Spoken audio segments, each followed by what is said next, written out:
오늘은 회복하는 교회 두 번째 말씀으로 십자가를 통해 하십니다 라는 제목으로 하나님 말씀 나누도록 하겠습니다. 저번 주에 우리를 회복시키는 분이 누구라고 말씀하셨습니다.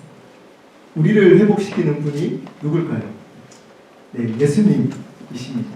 예수님이 우리를 회복시키시려면 두 가지를 내려놓아야 된다라고 말씀을 드렸습니다. 두 가지를 내려놓아야 된다라고 말씀을 드렸습니다. 두 가지가 뭘까요?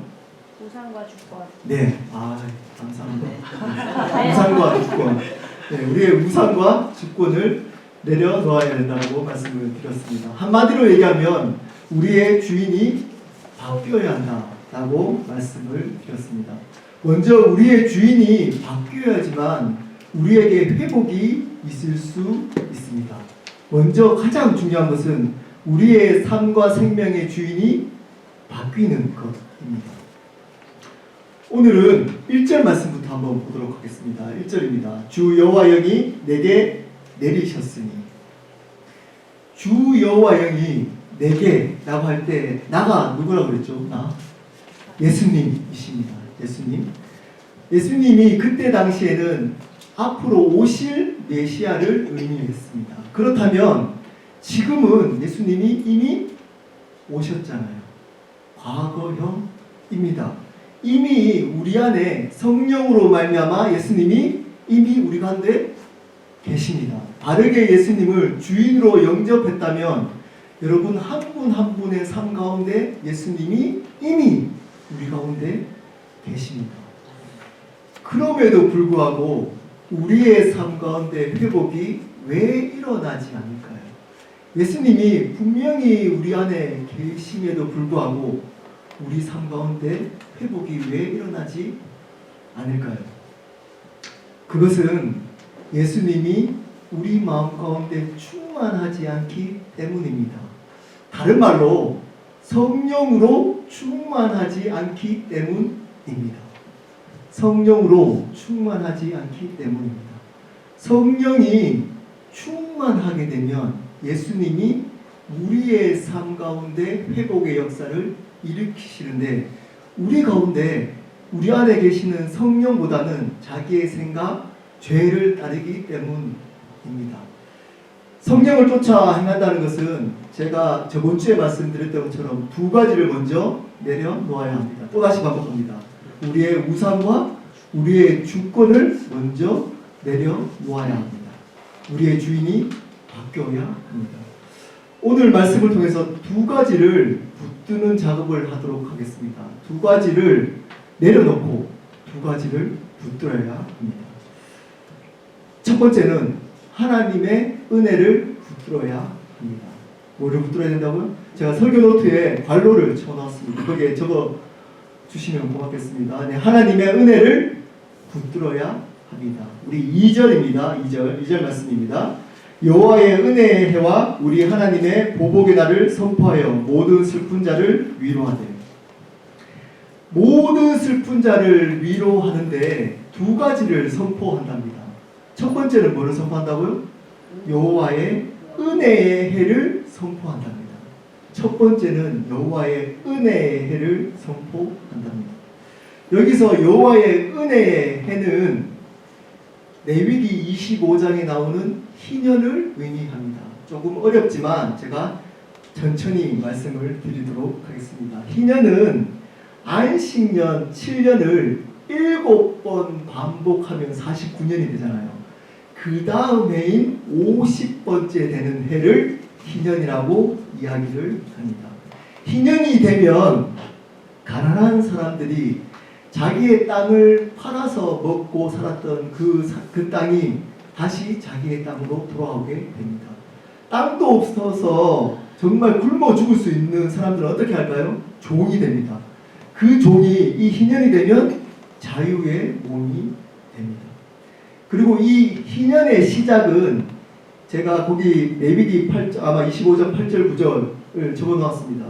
7월 10일부터 시작이 됩니다. 이 7월 10일은 속죄일이라고 이야기합니다. 1년 동안 지었던 죄를 제사장을 통해서 용서받는 날입니다. 그러므로 이 은혜의 해, 희년은 두 가지의 해방이 있습니다. 첫 번째는 우리의 삶으로부터 이스라엘 백성들이 살아갔던 어려웠던 고통과 어려움으로부터 해방되는 날입니다. 두 번째는 죄로부터 해방되는 날입니다.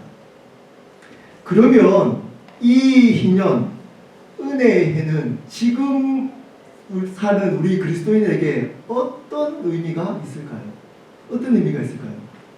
바로 예수님을 믿음으로 말미암아 구원받았다라는 의미가 있습니다.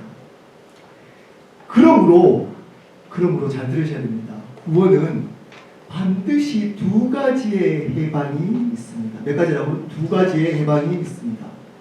첫 번째는 예수님으로 말미암아 우리의 죄와 사망으로부터 해방되었습니다. 우리가 예수를 믿지 않으면 지옥 갈 우리가 예수님을 믿음으로 말미암아 죄와 사망으로부터 해방되어서 천국 가게 되었습니다. 죄와 사망으로부터 해방되었습니다. 그리고 두 번째는 우리의 이 세상으로부터 오는 고통과 어려움으로부터 해방되었습니다. 이것은 감정이 아닙니다. 해방된 것 같은 감정이 들기 때문에 해방된 것이 아닙니다. 우리의 경험이 아닙니다. 우리가 이때까지 살아왔던 삶의 경험을 통해서 얻어지는 것이 아닙니다. 이것은 말씀을 근거로 그것을 믿음으로 얻어지는 것입니다. 구원은 두 가지가 있는데 그 두 가지의 구원은 반드시 믿음으로, 그 은혜를 믿음으로 말미암아 얻어지는 것입니다. 제가 나눠준 에베소서 2장 8절 9절 한번 볼까요? 에베소서 2장 9절입니다. 2장 9절. 2장 9절입니다. 우리 한 목소리로 읽어보도록 하겠습니다. 한 목소리로 시작. 너희는 그 은혜에 의하여 믿음으로 말미암아 구원을 받았으니 이것은 너희에게서 난 것이 아니요 하나님의 선물이라. 많은 사람들이 이 구원을 생각할 때 말은 그렇게 하지 않지만 자기의 감정이나 경험이나 생각을 근거로 구원을 이야기합니다. 오늘 말씀에 분명히 이렇게 얘기해 주고 있습니다. 은혜에 의하여 믿음으로 말미암아 구원을 받았습니다. 이것은 우리에게서 난 것이 아닙니다. 우리로부터 난 것이 아닙니다. 자, 우리로부터 난 것이 아니라는 의미가 뭘까요? 우리의 감정, 우리의 경험, 우리의 생각으로부터 난 것이 아닙니다. 내가 구원받은 같은 감정이 든다. 아니면 내가 살아왔던 경험이 이런 삶을 살았기 때문에 구원받은 것 같아. 아니면 구원받지 않은 것 같아. 나는 우리로부터 온 것이 아닙니다. 나는 이러한 생각들을 하나님의 생각이 아닌 이 세상의 생각들을 예수 믿는다고 하면서 계속 하는데 나는 그렇기 때문에 구원받지 않은 것 같아. 라고 우리로부터 온 것이 아니고 누구로부터 왔다고요? 하나님으로부터 온 하나님의 선물입니다. 어떻게 받을 수 있죠? 은혜에 의하여 믿음으로 말미암아 은혜로 받는 겁니다. 하나님이 예수 그리스도가 나의 삶에 나의 죄를 구원해 주신 유일한 구원자이시며 그분이 부활하셔서 우리 삶의 삶의 주인이 되셨다는 것을 믿으면 구원받습니다. 구원받으면 우리 안에 이미 성령께서 이미 우리 안에 계십니다. 이 은혜를 붙들 때 우리는 구원받을 수 있습니다. 이 은혜를 믿음으로 취할 때 우리는 구원의 역사, 회복의 역사, 해방의 역사가 있습니다. 이 은혜를 먼저 붙드셔야 합니다. 우리가 구원받았다라는 은혜를 반드시 붙드셔야 합니다. 근데 많은 분들이 이 구원받았다, 예수님을 믿고 천국 간다는 구원은 알고 있지만 실질적으로 이 땅 가운데 이 세상이 주는 고통과 어려움으로부터 구원받았다라는 것을 모르고 이 땅을 살아갑니다. 우리가 믿는다면, 믿었다면, 바르게 믿었다면 우리는 이 세상이 주는 어려움과 고통으로부터도 해방되었습니다. 해방될 것이 아니고 해방되셨습니다. 이것을 믿어야 합니다. 그러므로 2절에 이렇게 이야기합니다. 선포하라고 얘기합니다. 그냥 이것을 이해하라고 얘기하고 있지 않습니다. 은혜가 우리에게 은혜로 말미암아 우리가 구원받았음을, 천국함을 선포하고 우리가 이 세상으로부터 오는 어려움과 고통으로부터 해방되었음을 선포하라고 이야기해주고 있습니다. 그런데 꽤 많은 사람들이 쏟고 있습니다. 사단은 이것을 쏟입니다. 이것을 우리의 생각과 감정으로 계속적으로 공격해서 쏟습니다. 너 어제 이상한 동영상 봤잖아. 그거 못 받은 거야. 너 이때까지 살아왔던 삶이 이런 죄를 지었는데, 그리고 너 옛날에 이런 삶을 살았잖아. 너 그거 못 받았어. 너가 기쁨이 없잖아. 살아가는데 날마다 우울하잖아. 너 그거 못 받은 거야. 너 생각을 하나님 생각하지 않고 자꾸 어떻게 먹고 살지? 내가 직장을 어떻게 구하지? 나는 어떻게 살아가지? 내 건강은 왜 이러지? 라는 생각하고 있잖아. 너 그거 못 받는 거야. 라고 쏘이기 시작합니다. 그리고 많은 사람 믿는다고 하는 많은 분들이 이것을 믿음으로 취합니다. 그리고 그것을 붙들고 살아갑니다. 그러면 하나님이 주신 해방을 절대 누리지 못합니다. 예수 그리스도 이름으로 끊고 선포해야 합니다. 이미 우리는 세상이 주는 고통과 어려움으로부터 해방되었습니다. 이것을 믿으면 끊기기 시작합니다. 끊겨집니다. 근데 많은 사람들은 여전히 그 고통과 어려움 가운데 살아가고 있습니다. 쏟기 때문입니다. 쏟아서 살아가기 때문입니다. 예를 들어 보겠습니다. 여러분, 혹시 여러분들이 가정입니다. 어떤 사람이 여러분을 붙잡아서 납치해서 크고 강한 밧줄로 여러분을 묶어 두었다라고 생각해 보십시오. 강하게 묶어두고 한 몇십 년을 음식만 먹여줬다라고 가정해 봅시다. 가정입니다. 그러다가 어느 사람이 여러분들을 보여줬어요. 밧줄을 풀어줬습니다. 그러면 몇십 년 동안 묶여있던 그 밧줄 때문에 온 상처가 분명히 남아있을 겁니다.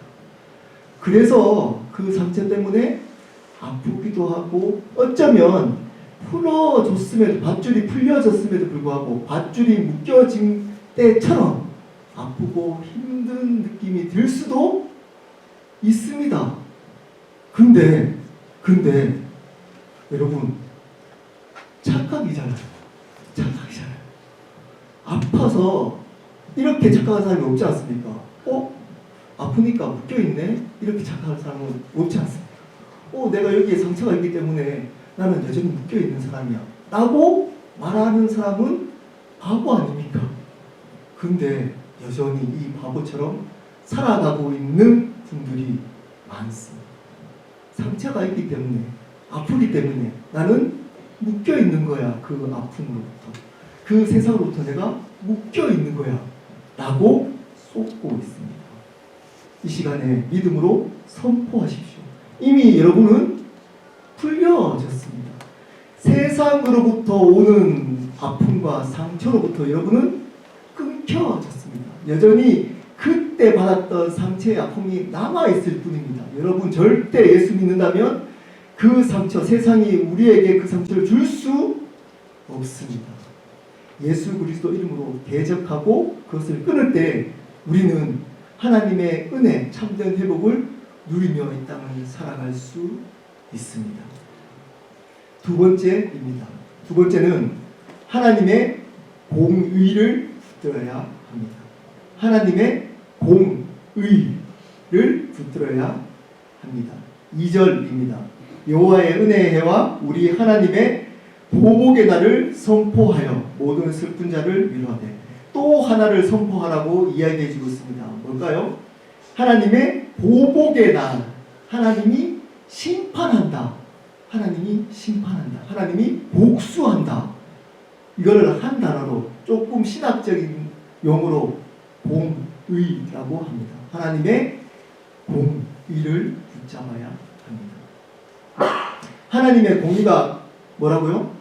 하나님이 우리가 살아왔던 삶을 가지고 심판한다는 겁니다. 하나님이 심판하는 게 왜 슬픈 자에게 위로가 될까요? 우리에게 왜 회복이 줄 수 있을까요? 많은 사람들이 또 착각하는 게 있습니다. 품어주고 참아주고 사랑만 해주면 회복되는 줄 압니다. 근데 오늘 말씀에는 이 은혜도 있어야 되지만 한 가지 더가 반드시 있어야 된다고 말하고 있습니다. 그게 뭐라고요? 하나님의 공의, 하나님의 심판. 하나님이 심판이 있다는 것을 붙들 때 우리는 온전한 회복을 경험할 수가 있습니다. 왜일까요? 왜 하나님의 심판을 붙드는데 우리가 회복될까요? 슬퍼하는 자들이 회복될까요? 하나님의 공의를 붙들어야지만, 하나님의 심판을 붙들어야지만 우리는 죄로부터 자유할 수 있습니다. 죄를 짓지 않고 이 땅을 살아갈 수 있습니다. 우리가 받았던 상처나 아픔, 여러분 잘 생각해 보십시오. 어디로부터 왔을까요? 모든 것이 바로 죄로부터 왔습니다. 나의 죄, 그 사람의 죄, 부모의 죄, 상황의 죄, 이 사회의 죄, 죄로부터 왔습니다. 이 하나님의 심판을 붙들 때 이 죄로부터 자유해질 수 있습니다. 하나님은 여러분의 삶을 아십니다. 여러분이 왜 그 일을 하시는지를 아십니다. 그리고 지금 심판하지 않으면 반드시 마지막 날에 하나님은 여러분들을 심판하십니다. 그래서 두렵고 떨림으로 우리가 받은 은혜, 구원을 이루어 가야만 합니다. 그냥 하나님의 은혜, 일주일 동안 세상 사람들과 다를 바 없이 지내다가 주일날 한 번 와서 회개해서 하나님이 나를 사랑하신다, 용서해 주실 거야 라고만 끝나면 큰일 납니다. 하나님은 우리가 일주일 동안 살아왔던 그 삶의 모습으로 심판하실 겁니다. 우리 설교 노트에 고린도후서 5장 10절 말씀 우리 한번 읽어보실까요? 우리 고린도후서 5장 10절입니다. 우리 한 목소리로 읽어보도록 하겠습니다. 시작. 이는 우리가 다 반드시 그리스도의 심판자 앞에 나타나게 되어 각각 선악간에 그 몸으로 행한 것을 따라 받으려 합니다. 여러분, 우리가 다 믿거나 믿지 않거나 모든 사람들 다, 그리고 반드시 예외 없이 모든 사람들이 다 반드시 어디 심판 앞에요? 그리스도의 심판대 앞에. 그 기준이 뭐라고요? 그리스도를 위해서 살아가느냐 안 살아가느냐에 따라서 그 몸으로 선악간에 그 몸을 행한 것을 따라 받으려 심판받게 될 거라고 이야기해주고 있습니다. 고린도전서 3장, 고린도후서 5장에는 동일하게 이 심판에 대해서 이야기해주고 있습니다. 다 반드시 그리스도 심판대 앞에. 이 두려움이 있어야 합니다. 이 두려움이 있어야지만 우리는 죄로부터 멀리할 수 있습니다. 여러분이 6일 동안 세상 사람들과 다르게 살아갈 수 있습니다. 이 두려움이 있어야지만. 그래야지만 죄로부터 오는 고통과 아픔으로부터 해방되었지만 영향을 받지 않고 승리할 수 있습니다. 근데 어느 순간부터 이 하나님의 공의가 교회에서 사라지기 시작했습니다. 사라져 버렸습니다. 이 하나님의 공의의 얘기를 하지 않습니다. 목사조차도 성도들에게 권면이나 말씀을 기준으로 권면이나 지적을 할 수 없습니다.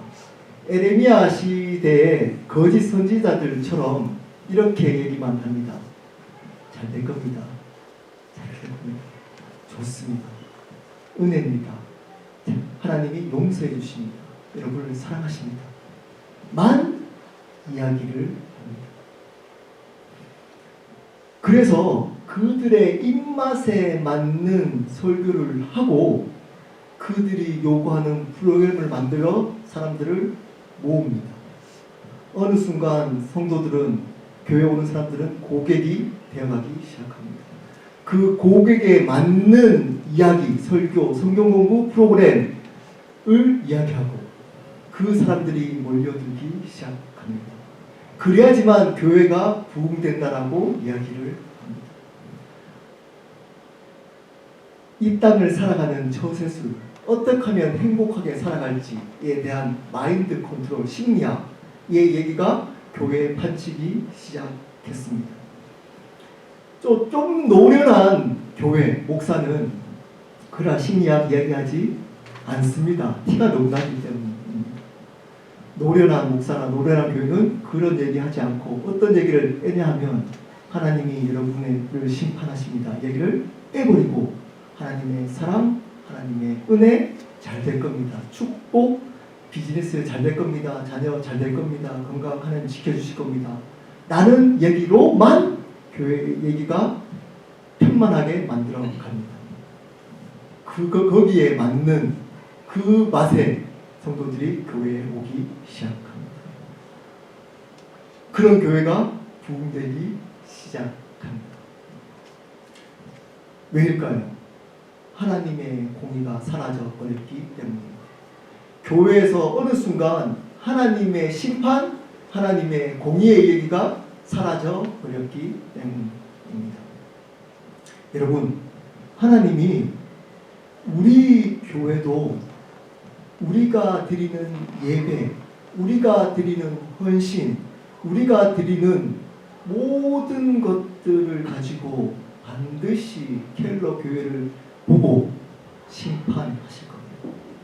그것은 사람 수가 얼마나 많이 모여 있느냐, 얼마나 많은 일을 했느냐, 교회 건물이 있느냐, 이런 것들로 심판하지 않습니다. 하나님의 뜻에 맞았느냐, 그리스도의 이야기가 중심이 되었느냐로 하나님은 심판하게 될 겁니다. 교회뿐만 아닙니다. 여러분 한 분 한 분의 삶도 그것으로 심판받게 될 겁니다. 여러분이 회개하면 용서해 주십니다. 용서해 주십니다. 여러분이 일주일 동안 지었던 죄 분명히 고백하면 하나님이 그것을 용서해 주십니다. 하지만 정확하게 돌이키지 않는다. 회개가 뭐라고요? 정확하게 방향을 바꾸는 겁니다.